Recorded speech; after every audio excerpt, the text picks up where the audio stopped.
Merci de consacrer quelques instants à la visite de mon site.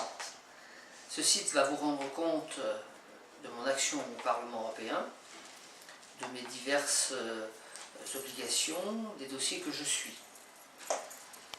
Nous sommes à la rentrée, une rentrée incertaine, placée pour beaucoup sous le signe du doute.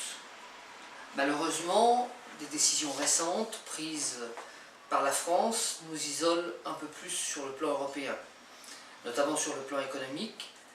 Les collègues députés européens des autres pays nous interrogent sur les choix français en décalage avec les autres politiques européennes.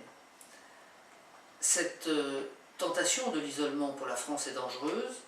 Elle est dangereuse pour nous, car en fait, elle fragilise notre économie, mais elle est en même temps dangereuse pour l'Europe, car elle fragilise l'ensemble de la zone euro. Prenons quelques exemples.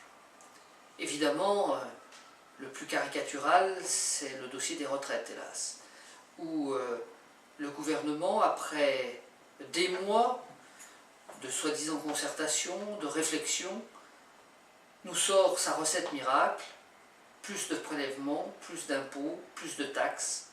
C'est en fait la seule solution miracle que le gouvernement socialiste met en place dans ce pays depuis maintenant plus d'1 an. Alors que partout où la situation économique s'améliore, c'est au contraire une rénovation des systèmes, une réforme des modèles, une économie de l'argent public qui permet à ces pays de retrouver un chemin plus positif, plus constructif, et de voir notamment cette chose essentielle pour un grand nombre d'entre nous, le chômage diminuer. Je sais, il ne faut plus parler de l'Allemagne, il ne faut pas citer l'exemple de l'Allemagne. Mais l'Allemagne, en quelques années, sous la conduite de Mme Merkel, est passée d'un taux de chômeurs de plus de 11% à un taux de chômage actuellement d'environ 6%.